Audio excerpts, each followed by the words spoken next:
Hello, everyone, and welcome back. This is George Mason University's B team versus Duke's E team. So we had a slight change of plans here for the schedule, and this is the match that we're going for. So I believe this is Division 10, I want to say. But yeah, let me update our title. But yeah, the team I wanted to watch, they're rescheduling, so that's okay. We still have this match, and I believe this is the last match for today. So should be an exciting one. Duke has a lot of teams registered, and George Mason, this is their first time in the league, so that is exciting.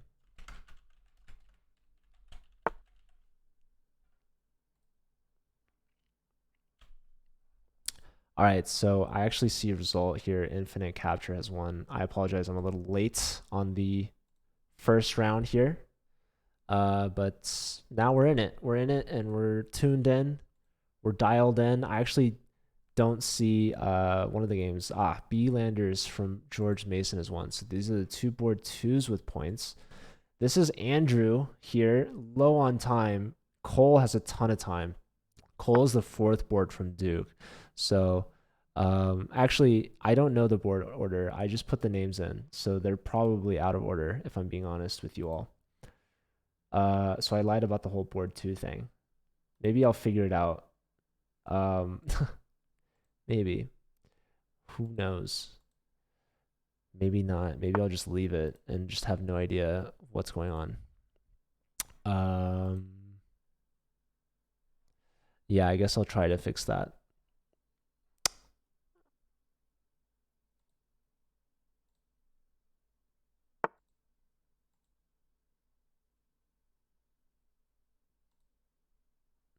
Daniel's board 4, Cole's board 1. Thank you, Pika.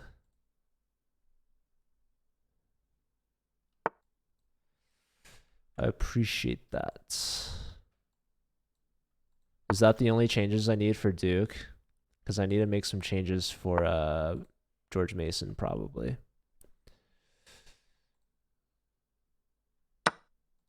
So let's see. They go B Landers, Ace, Sartok.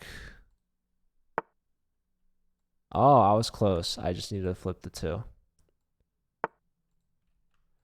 All right, and with that, we have it all set up, ready to go.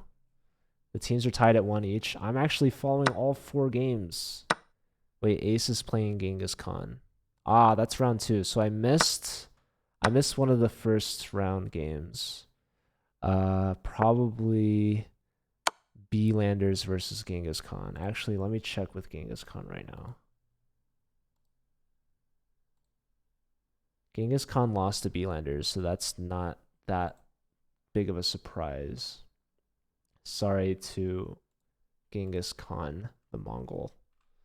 Daniel Feinblatt is the name. Actually, no, I saw that they beat. Why did I not update that? Oh, because I moved their things around. So I missed Ace's game.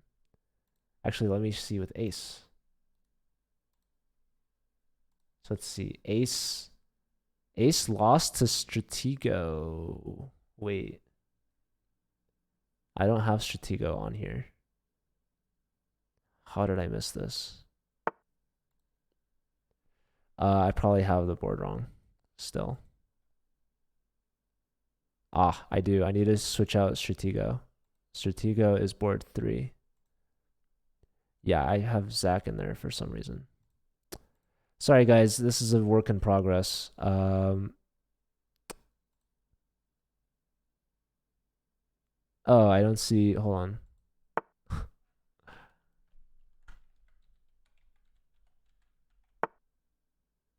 This is Blake Corbett, a new add-on I see.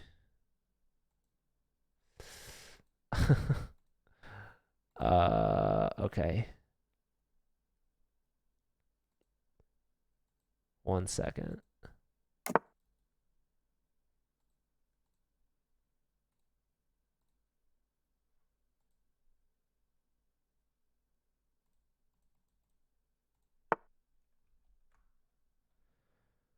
Almost there.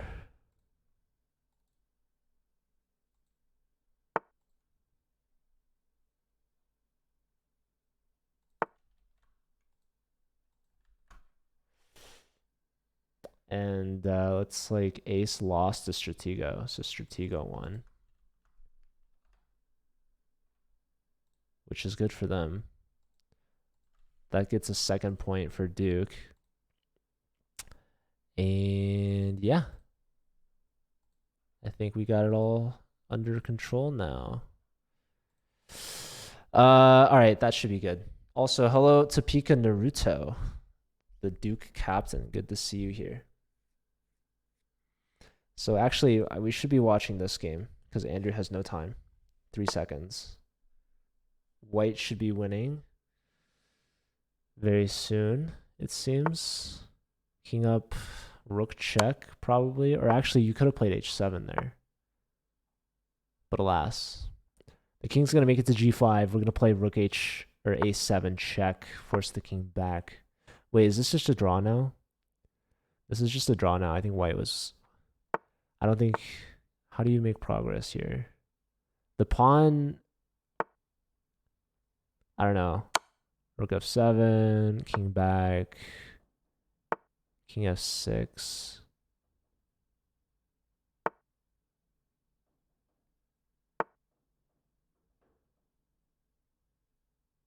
Yeah, it's actually really unfortunate. You're up a rook and a pawn, but this bishop is... Wait a second. They drew. Oh, he flagged. No, this isn't good. So check, king up. How is this? How do you make progress? I'm so confused. I don't know. I don't understand this, but they drew. Yeah. Apparently, if the bishop just stays on this diagonal, I guess it's just a draw. I don't know. Andrew and Cole.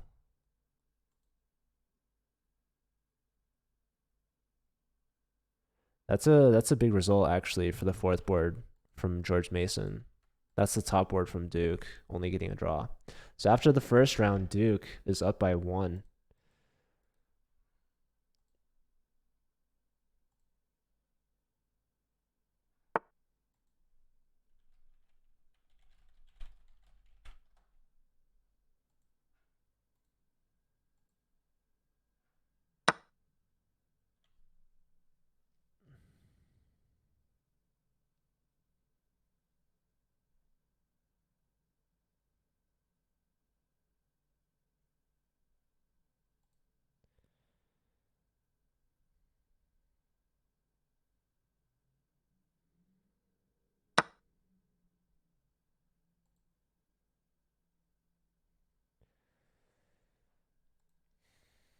Okay.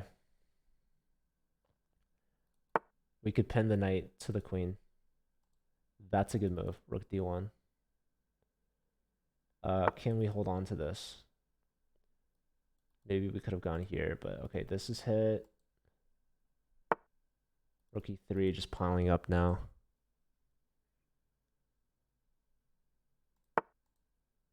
Pawn push attacking, but now we can take the queen, or the knight with the queen. We trade off here, and looks like B Landers is up a lot of material. How much material? A bishop and a pawn. So that's looking pretty good for white here. They're doubled on the d file, bishop pair, everything you could ask for. Let's check in with Ace versus Genghis Khan. Quinn versus Daniel. Let's see. So there's bishop takes f5. That's the first thing I notice. Doubling the f pawns. That's not pleasant for black. What else would you do? I don't know.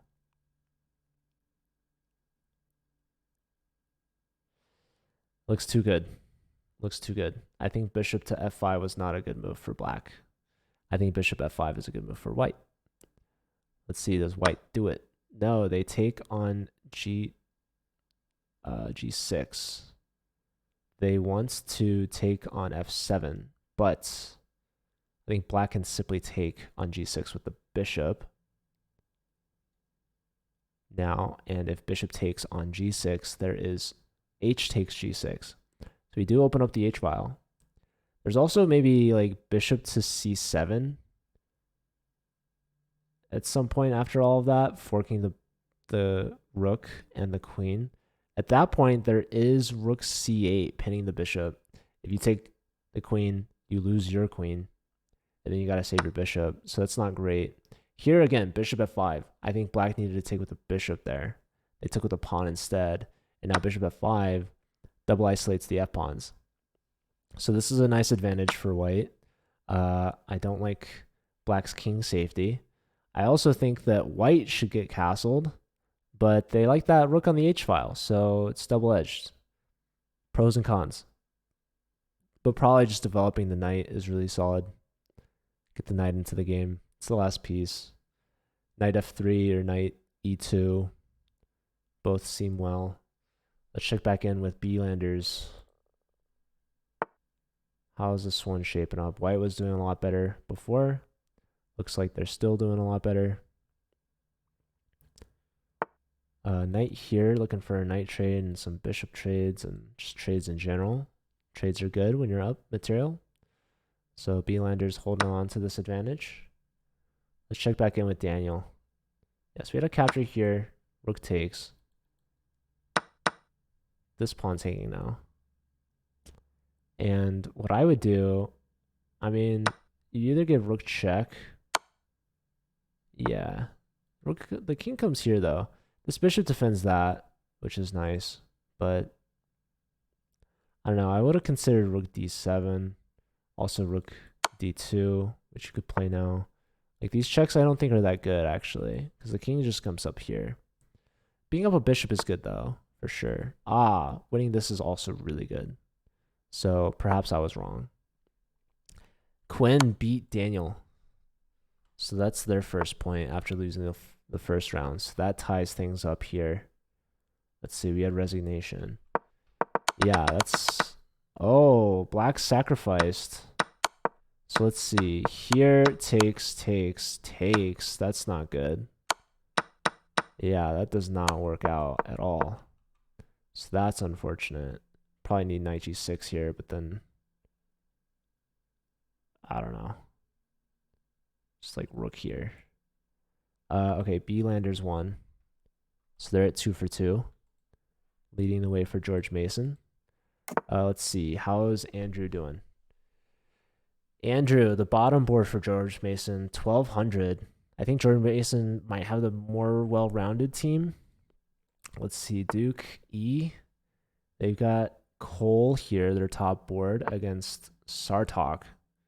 And yeah, the rating difference is not that big. It's only 200. So let's see. We have bishop pair versus knight pair. So everyone loves the bishop pair. That's for sure. The first thing that came to my mind was sacking the exchange for a pawn. I don't know how good that is, but we could also attack the knight another way with the bishop, also potentially pinning eventually on the rook. That could have been a good idea. But yeah, material's even. Obviously, white is going to be favored with the bishop pair. But the position is somewhat closed for now. So, okay, offering queen trade. That should lose a pawn, no? Queen takes, pawn takes, bishop takes. That seems decent. That seems like a pawn to me. And I love grabbing pawns. I want to join Yasser's pawn grabbers club. So yeah, we have 2 games left in round 2. This one. And that's a big old fork right there if I've ever seen one. I guess we take on d6, huh? I missed that one at the end of all this. But yeah, take on d6. If we lose a rook, they lose a rook, so that's fine. You pretty much have to go for this. And if they take back, of course, we're losing something. However, look at these pawns and look at this bishop. Bishop g4 to here and try to push this one through seems like very good compensation. So yes, we do lose a rook. Maybe they take on f2. I'm not sure. They take here. I think this is the wrong way.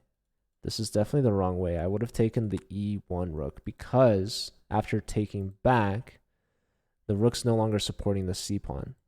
With this bishop here and this rook here, we can very easily get the exchange back, and we should be better in that end game, I would assume. So it should be interesting. We'll see.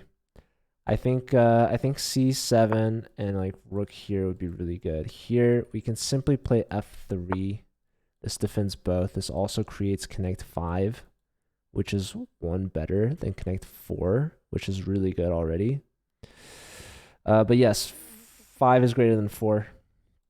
And yeah, this pawn chain is really something to behold.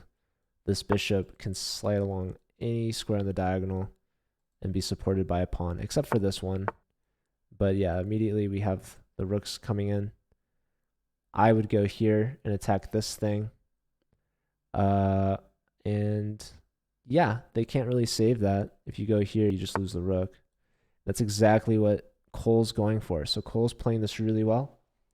Even though down in exchange, there's check now. Check and take. And then take this guy. And that should just about do it. Take, and now you want to go back to c6. And you want to push the second pawn. And yeah, these pawns are too powerful. Let's check on Andrew. Andrew versus Infinite Rapture, Max Rothman.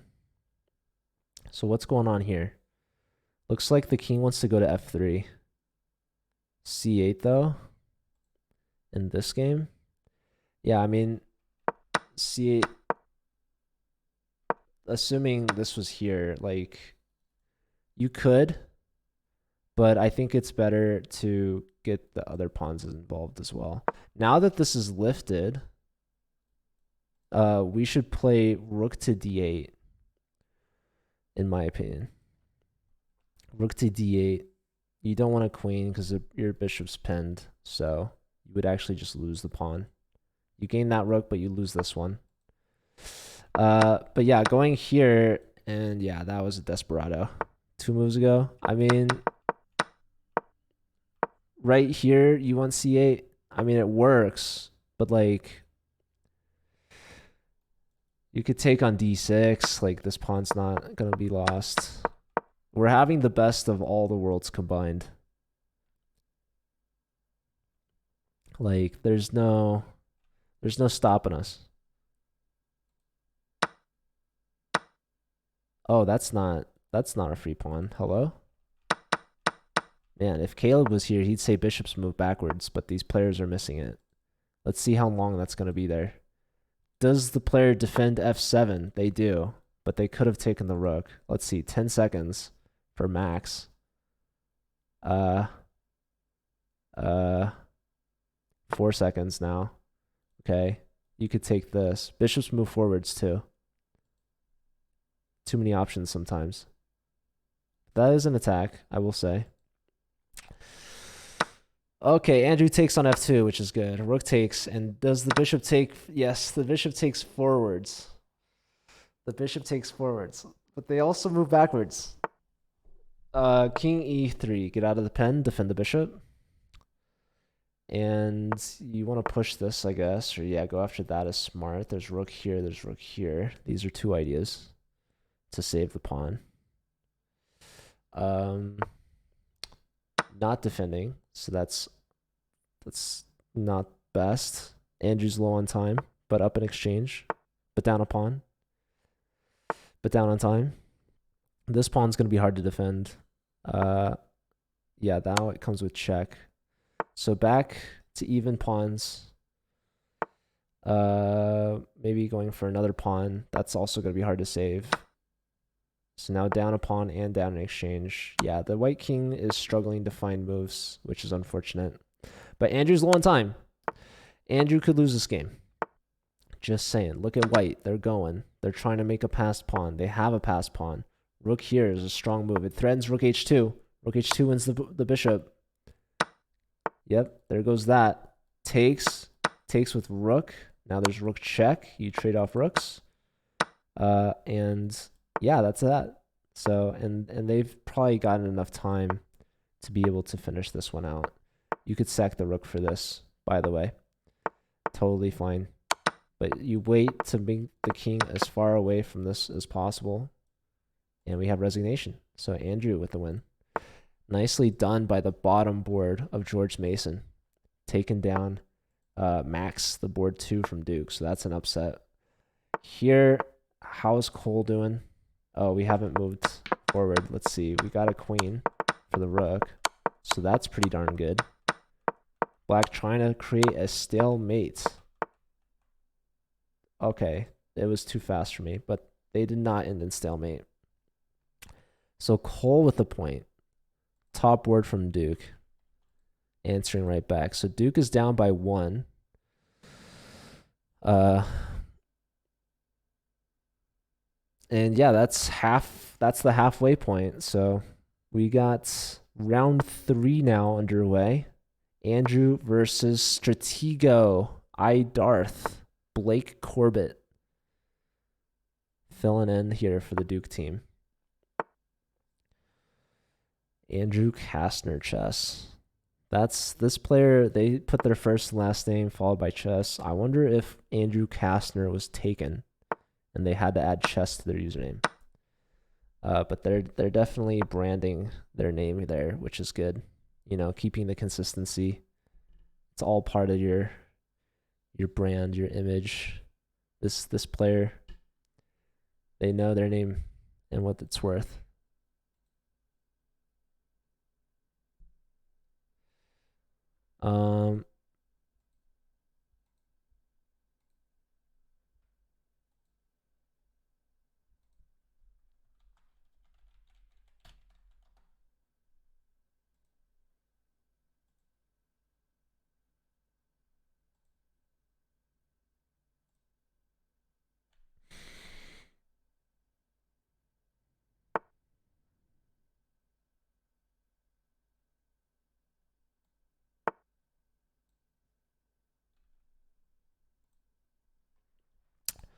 All right, so round 3. This is a close match. This is anyone's game.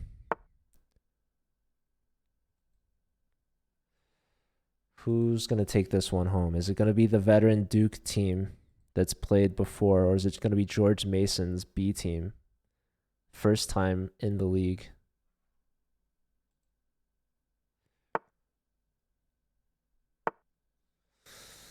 George Mason has the lead. I mean, their bottom board's really been the difference maker here. They have 1.5 out of 2. They haven't lost yet.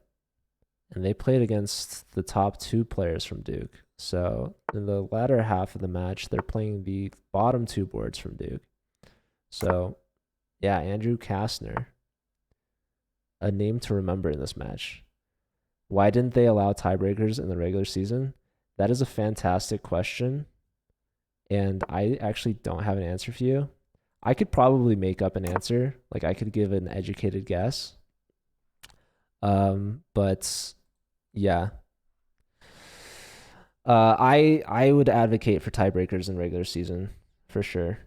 That's my personal opinion. So hopefully we can do that by next season. And I think that was a question on the survey that we did.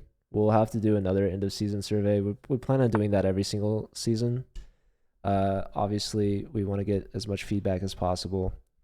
But also, we get a lot of new players and a lot of new clubs joining. So we're going to get a lot of new opinions as well, new ideas. So we're going to do that every single season, and hopefully we can make adjustments. Sometimes we just can't. That's the unfortunate reality that we're working with right now. But not everyone thinks that tiebreakers are better. Tiebreakers definitely aren't necessary. But like I said, I personally think it would be nice to have. It'd be exciting to add that. It does make streaming a little difficult because of overtime. You could have matches be delayed. Or it's like you get to this awkward situation where we just watch this match for an hour. Do we stick with it till the end? Or do we move on to the next match that just started that we said we'd start to stream or follow or whatever? Or do we have them wait? Like, I don't know. So it makes things a little more complicated, streaming wise, but also like schedule wise, because like players they allot an hour time to play, and then they don't expect or anticipate for overtime, so that could complicate things. But yeah, we just decided not to do it this season. So I also think like the Play CEA site has to set up the overtime manually. And with 14 divisions and 8 matches a week per division, that's a lot to have to do manually. So that could also be a big thing. We're able to do it for playoffs, but playoffs is like less than half the matches of the regular season. Yeah, I agree with that, Pika. There's a vast majority of the league is not streamed. So the whole stream schedule thing is one small excuse, but there are bigger reasons, such as like the Play CEA restriction. But like I said, it's possible next season.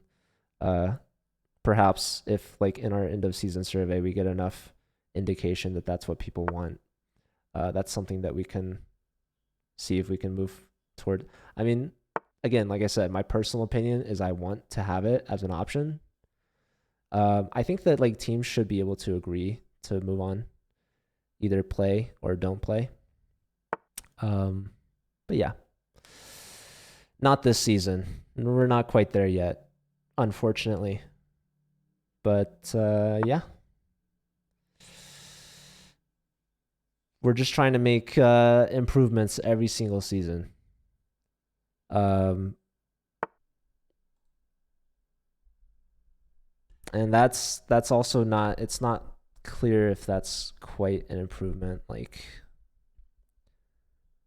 I personally think it is, but it's not enough at this point to work hard enough to make sure that happens, I think. But anywho.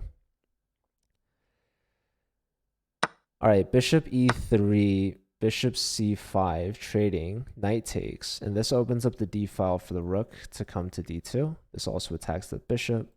So I would probably play bishop c2. After rook here, that's kind of annoying. Maybe you have to go rook f2, but then they double. So that's not great. It's exactly what we see.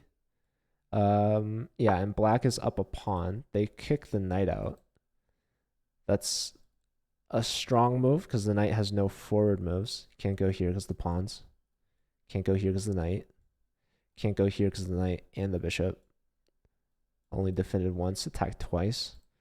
So if you want to save the knight, you have these two options. These two are occupied. So choose your poison. If you go knight here, rook here comes with a fork. You could get out of it with here, but that's not great. Rook f2 and not doubling. Doubling definitely would have been the better decision there. Instead, taking and knight takes back immediately. So now we have pawn push. There could be pawn push here, and that's what we see. And now the bishop has to go here or here. These are the only two options. Probably back to d1 is best. Now this rook needs to get out of here. This pawn structure is blocking in. Sartok beats Daniel. So that is another point for George Mason. So now all their players have points. They're firing on all pistons. The knight is hit. Andrew, this fourth board, man. He's down a pawn right now. But who knows? Can we go here? Okay, here. That's a thing. We have rook a8. I mean, you could take here first. King takes, and now rook a8. You could also go rook d8 for the activity. That actually was probably much better now that I'm thinking about it. This is very passive, right? Don't really want to play like this. You want to be active. Rook on the open d file, strong. Here, there's this. And now we're going to try to work our bishop around here and go after this pawn. There's bishop here right now. But yeah, I like Andrew. I like Andrew. They're doing well. They're down on time though, and they're down on points. And it seems black has found the right move to continue this attack. Yeah, 7 seconds. Maybe this isn't gonna be Andrew's game. But they're a fighter. Okay, now we go rook to the D file. Now we go rook to the D file. Bishop here, there's rook here. You're not saving that. Yeah, this was supposed to have been played last move. But now black's gonna get this really strong pass pawn. Rook here. Pawn push. Ah, you take with check. Nice. You can go back here. I don't know. This king's so short on squares, man. I don't know. It's hard. How do we need to get the king around, I guess. Yeah, this move, I mean, I'm not like thrilled about it, but it's not a bad move. I think that this king would just never be able to come in with this pawn stuck here. So I don't know.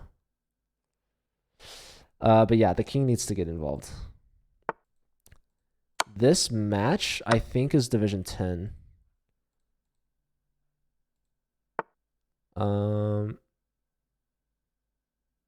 Let's see. Push the pawn. E5. And this isn't so good because now the pawn's pinned, right? We can give check.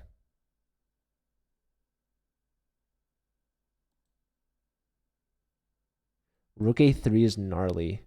Rook a3 cuts the king off, and it threatens e5 mate. Oh my goodness. Can you find that move? Do you dare say rook a3? I don't think he finds it, but that's such a nice move. That's just so nice. Let's see. Ah, this is Division 10. I'll add it to the title. They make a queen, but that loses a pawn. Check forces the king back. That was unnecessary. It all stems back to this king f6 idea, because when the rook was attacking the pawn, you could just push the pawn, right? So now it's a 2 versus 1, but that b pawn was so valuable because it's all the way on b2 already, right? And it's so far away from the king. The king is over here. The king has to defend these guys. The king has to help support this one. The king has to stay over here. Rook, this b2 pawn, yeah, and so now this pawn's trying to push through. I think that, okay, black's trying to flush the king out. I think much better would have been rook b3 to come here. That's actually a checkmate threat, by the way. Probably bring the king up. No, so this, wait, no. This is losing though. This is game over. Yeah, Stratego just didn't think that one through, unfortunately, and Andrew is now going to win this game. So my initial gut instinct was right, cheering on Andrew. I mean, they're just, their style, their play was just so much more concise, I think.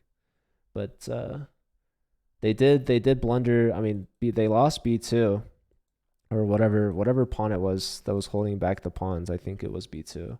And then Stratego just unfortunately unable to convert. They had a great position, and they were moves away from checkmate actually. So yeah, Andrew 2.5 out of 3 as a board 4, dominant position or player. Cole beat Ace, so Cole is up to 2.5 out of 3 as well. But that's the top board, right? That's to be expected. Did we give Sartok their point? I think we did. And this game ended in a draw. B-Landers versus Max Quinn. No. Top board. Okay. 2.5 for them. 1.5 here. And so now George Mason's at 7. Duke is behind by 2. Going into the 4th and final round. They're going to need a comeback. They're going to need to win 3 out of 4 for a draw, which is going to be a tough task, especially with Andrew on George Mason George Mason's fourth board, up against Daniel, who's 0 for 3.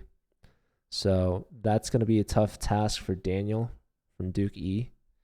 And with even just 1 point, George Mason clinches a tie. They need 1.5 to win. So we will see. Under promotion, I missed it. Here? Oh, it's a stalemate. Oh my goodness. Pawn to b5. I didn't even look at this board. Wow. I mean, props to Black for pushing every single pawn to the max. And just so happens to be stalemate right there, covering that last square. Oh my goodness. Wow. What a draw. Oh man, that's why you don't resign, ladies and gentlemen. That's why you fight on. So yeah, that's a point swing right there. Let's see who had the white pieces. Infinite Rapture. That is Max Rothman, the board 2 from Duke.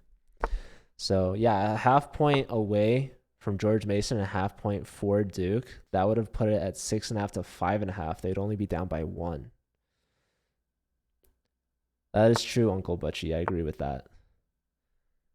1.5 points on that round? How do you miss on 1.5 points? Because like the difference between winning and drawing is actually a full point. The difference between winning and losing is 2 full points, right? Because it's not just that you're winning or you're gaining. You're getting both, right? You're gaining that versus losing it. And you're also taking away from your opponent who could have had that point. Stratego. Who did Stratego play? They played against Andrew. Yeah, Andrew won that game because Stratego didn't convert that extra B pawn. They just promoted it and threw it away. So yeah, that imagine they win that game instead of lose, then Duke would actually be in the lead. First and foremost, that game alone, it'd be tied 6-6. But with that draw from the stalemate, then it'd be 6.5 to 5.5. They'd be up by a point. So yeah, that is 2 unfortunate games, but there is still plenty of chess left to be played. For instance, we have this game right here, although it looks like Max has already lost a piece in the first 10 moves. Let's see what happened. Knight here, bishop here. Oh. That's an unfortunate pre-move, it seems. That was just look at this knight dance. Okay, hold on. Knight, knight, knight, knight, knight. That's 1, 2, 3, 4, 5 consecutive knight moves from this one knight alone. Wait. Okay. So yeah, that's interesting. That's a thing that happened in this game.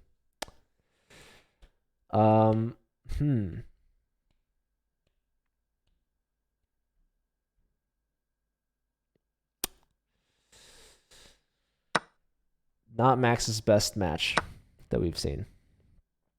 Well, actually, it technically is the best match of Max's because we haven't seen any of Max's other matches. So,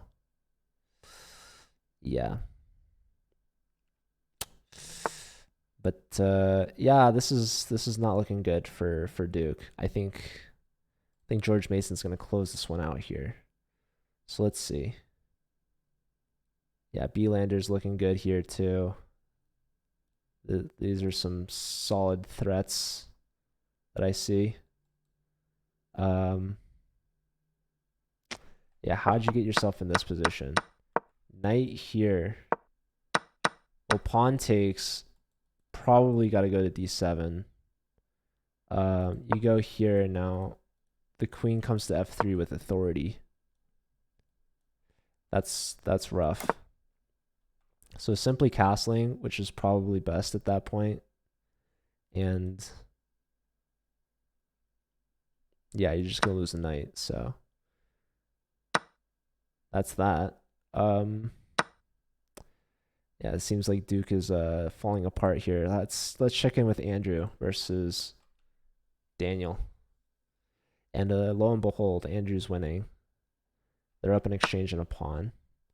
So let's see. We have an Italian, essentially Joko piano.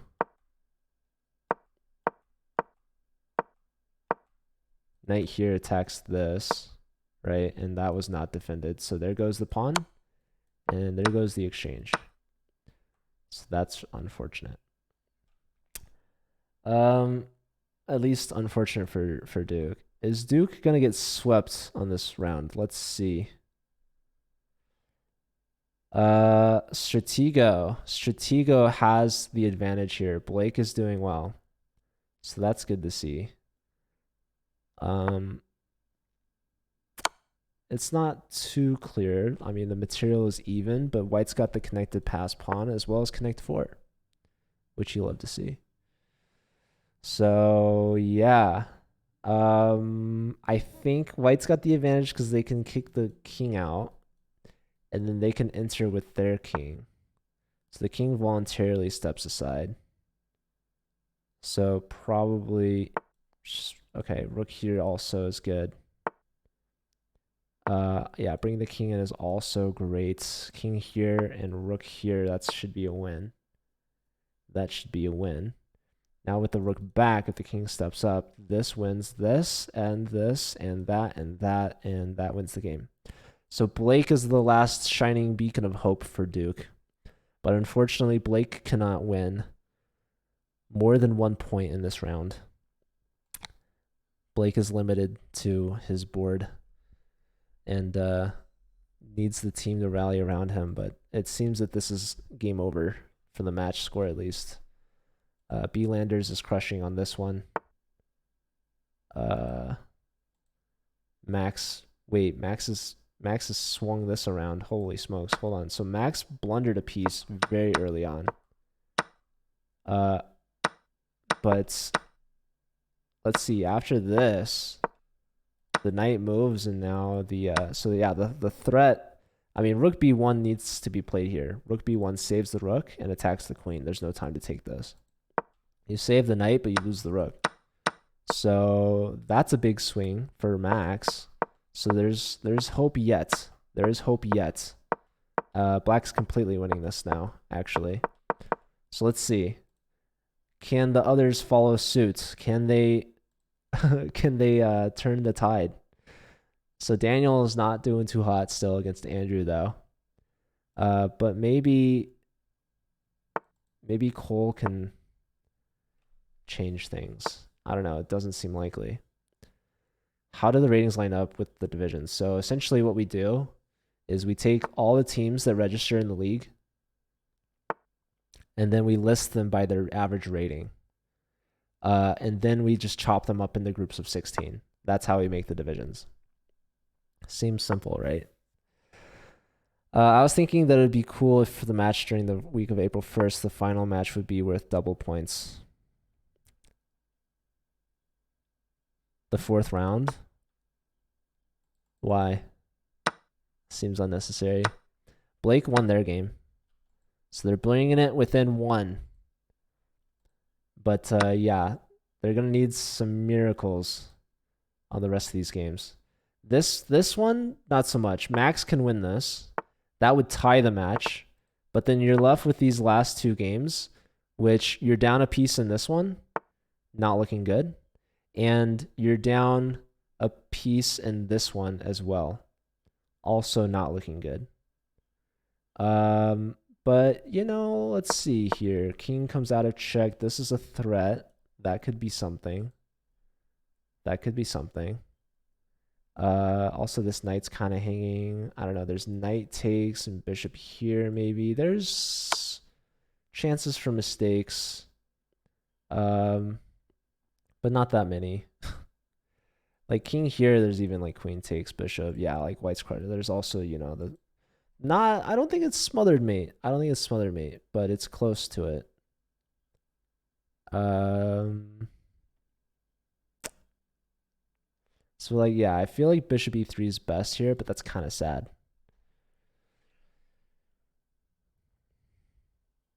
No, we can't just double the 4th round Naruto. Also, like, the board order isn't that important because everyone plays everyone. There was, I think, Tosabu last week or last stream was talking about Illinois' high school system. Yeah, here there's knight takes though.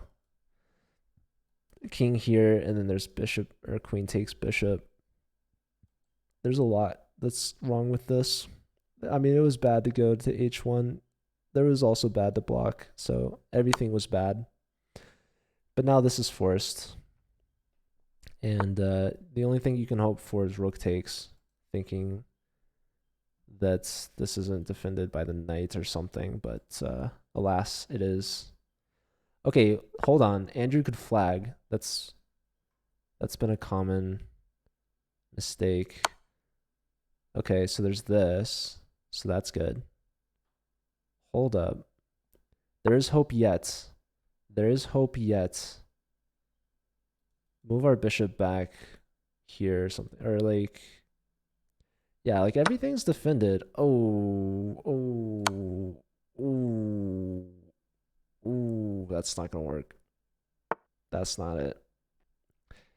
That's not it. That's not it. That's not the move.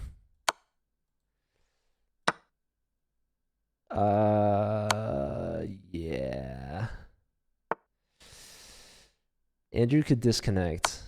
Max won, so at least they tie. They're tied at 7 right now. I don't know. That's a fork. That's a nice fork. That comes with check. Yeah. I don't know. Andrew, 6 seconds is not a lot. 5 seconds. Just take this. Like, I don't know. Bring the rook in. Yeah. Rook here probably.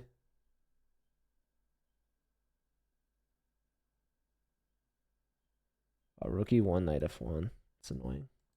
It's funny, but he's flagging. You think he's gonna flag? I don't know, dude. Rookie 1, you kind of have to play that. Okay. They had that really ready. That's also a fork. Yeah, they had that. No, they're too fast, dude. Stalemate. No, you gotta stay here and push this pawn. Push the pawn. Push the pawn. Or get in. No, you can't get in front of it because the knight. See, look at this. Look at this speed. See, I don't know. And even a stalemate's like not great. I mean, obviously it's better, but I don't know. Stalemate's possible. Also, if you flag now, it's just a draw. So white can no longer win this game. 6 seconds. Is, oh, man. 8 seconds. Just don't stalemate and make a new queen. Hard to do both sometimes. There's a new queen. Can we see checkmate? Always check. That wasn't a check. Queen check. King. Oh, see, that wasn't a check either. Check, and that's mate. It's not mate yet. That's mate. That's mate. All right, so Andrew, a very impressive 3.5 score. And that gives George Mason the 8th point, so they're guaranteed a draw. Can Cole hold this? It's not about holding. They need to win this. Let's see. So Cole has the pawn. Cole has the pawn. But yeah, B-Landers just needs a draw. So, oh, that's a free rook. Okay. They're not taking it. There it is. All right, so that's that. And as soon as this pawn leaves the board, there's no chance for a draw even. Just take the pawn, force the king here, and that's mate. So that wins the match for George Mason. It came down to that 3rd round. That 3rd round is what did it for Duke. That was their chance. So yeah, B-Landers and Andrew, Brandon and Andrew, their top and bottom board go 7 points out of 8 together. without losing a single game. Very impressive. Duke E had a couple missed opportunities, but that final score is 9-7. Well done to George Mason. It's tough sometimes when a lower team has to play a higher team, like a B team versus an E team, because a lot of times the higher team will just have the better players, just based off of how the teams are registered by the schools. So a lot of times the lower teams are mostly like sub players. But yeah, Duke could have had that. Again, it all came down to the third round, so that was rough for them. But yeah, that's it for today. I appreciate all you guys being here and tuning in. We had a good match. It was close at the end of the day. It was a really, really close one. And yeah, it could have gone either way. So appreciate you guys watching.